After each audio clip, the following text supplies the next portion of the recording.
Whenever you want to master hypnotic language patterns, it is difficult because it sounds or feels like learning a whole new language.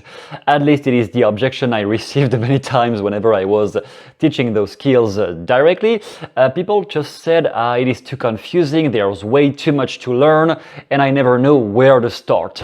Well, my friend, for you in this video, we are going to make you understand where to start and what to do so that those patterns become more automatic when you speak and you don't have to think that much anymore. The first method or the first helpful tip is to always link your practice with real-life context. By this I mean only use hypnotic language whether you write down or just practice in your head, whatever you do, only link those patterns with situations you have legitimately experienced, or at least the kind of situations you are legitimately used to. Not something imaginary. Don't try to understand theoretically the patterns. Connect them with conversations you have really had in real life. To make that clearer, I know there is at least one situation right now that you can think about where you're definitely not that sure of being able to convince the other person.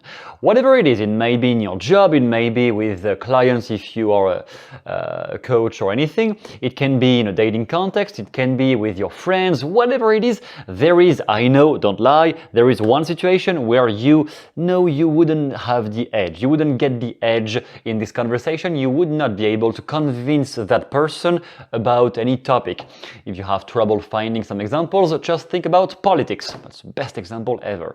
Now with that in mind, you just write down all the objections you usually hear in that context, the kind of objections or counter arguments you don't really know how to react to, or at least you don't know how to go from that argument, that counter fact, and reframe it, or like change the meaning of it so that the person in front of you finally understands your point of view because they are stubborn and you are right. I know that's how everyone thinks anyway.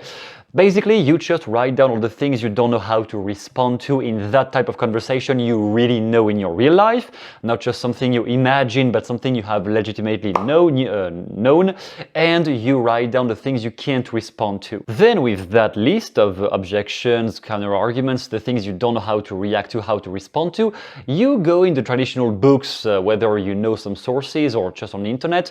If you don't have any, you go read Rintu Basu's Persuasion Skills Black Book, or you read the Sleight of Mouth guide by Doug O'Brien, or The Gut Impact by J.D. Fuentes.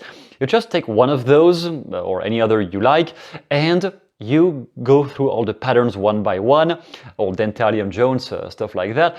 You just go through the patterns one by one, and you apply it to the objections you are getting in real life, from real tangible, concrete situations. That way, your brain will make all the links you need to use those patterns intuitively and automatically. You won't have to think anymore because it will be based on a real context. This is the exact same way advanced polyglots tell you to learn a new language. It is by linking the phrases to situations you know in your real life, or at least situations you know you will have to use. I met a great public speaker, her name was Lydia Makova. She speaks 9 languages fluently and she's teaching how to learn languages. And when I met her, she told me that people basically knew how to speak, they just didn't use it. They were just not using it as much as they could. And one of the best methods she had to teach languages to her students was to make them only use phrases that they were going to use for real. Not theoretical phrases of, okay, let's say you enter a shop. No. The kind of life you have. Go from the life you have and how are you going to use those patterns in your life, not in some imaginary context you may need someday. No, fuck that. Go from a situation you know in real life or you know you will have to experience, and from that situation what kind of words, sentences, phrases will have to be said, and you go from there. You translate those phrases with hypnotic language patterns that will give you a base, a reservoir of sentences you can use whenever you want to convince or persuade somebody. The second method is automatic writing. Automatic writing was heavily used in the Freudian era when they wanted to make the unconscious thoughts come out, and they would make you write a letter to yourself or whatever for hours and hours to see what comes out. That is based on this process but not used in the same way. Automatic writing is to distract your conscious mind enough so you stop overthinking what you're going to say.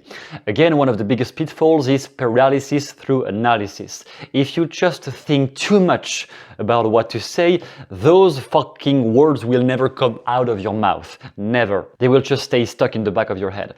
So the least you think, the more you can speak hypnotically, if that makes sense. However, I do agree that some things need to have been automated first.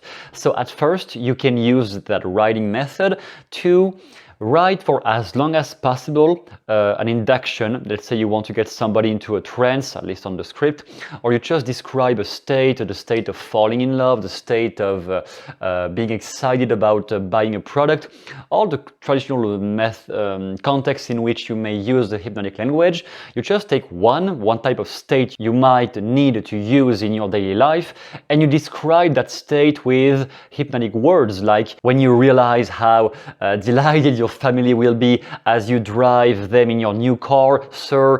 Whenever you can watch your car and discover how delightful you are, or how excited you are to turn up the volume because the sound acoustic is so great.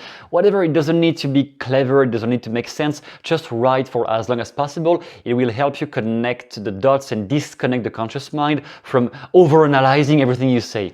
That way, the words will come more intuitively to you, and that is exactly how we learn to speak our home language when we are a child. Therefore, stop over-intellectualizing and write down any kind of descriptions you can find of the state you want to induce in the person you want to influence as automatically as possible. If that is too difficult for you to just disconnect the conscious mind and let your hand write freely, if that is too hard, you can listen to the voice of an advanced hypnotist or anyone that you know is highly influential and has a great mastery of language, and you listen to their voice tonality in your head, and you write down exactly as if that person was speaking to you, or as if you were speaking with the voice tonality and tempo of that person. So you can take Bandler's voice or Milton Erickson's voice, whoever you want, and you listen to their voice in the back of your head, like you listen to the tonality of their voice and write down exactly as if that Milton or Bandler was talking in your ear, to write down that induction or that state induction you want to write about. That way, it will help you to find more creative ideas about how to influence somebody. And finally, last method, here you have the flashcards method that is quite popular in hypnotherapy trainings. I am half-hearted about this one. I think it is valuable, but also I think I have never seen anyone using it despite the great potential it has, unfortunately. So, I'm not sure if it is a great advice, but I will give it to you anyway and do whatever you want with that. Flashcards are about taking plain cards or just white cards, whatever you want, or just piece of papers, whatever, and you write down commands, hypnotic commands or language patterns, like as you discover a new reality, you can begin to blank. And you leave a ton of blanks in those language patterns. So another one might be when you start to.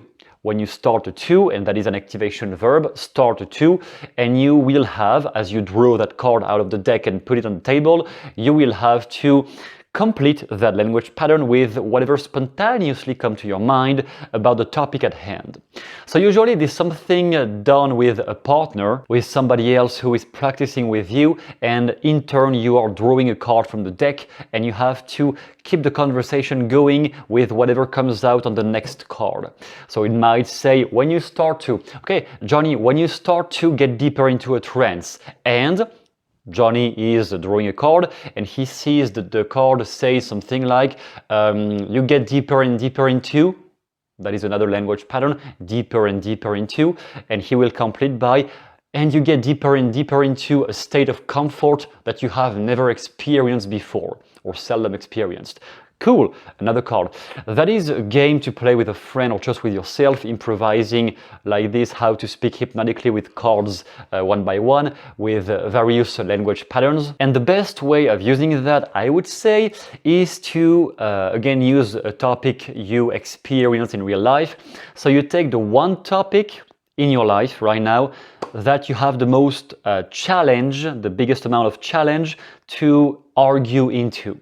The kind of situation, maybe with your wife or husband, and very often the things that keep coming back in the comments, you take one situation where you have trouble to argue against somebody, and you use those flashcards to imagine what you could say in such a situation, to figure out that there might be many more ways of interacting with that person than you have thought about initially. Just pick that one situation where you are not used to be right that often, and see how many more ways could you have to reframe, to change the meaning of the conversation, to use counter arguments, or to find another way of saying the things you have had trouble saying so far to that person.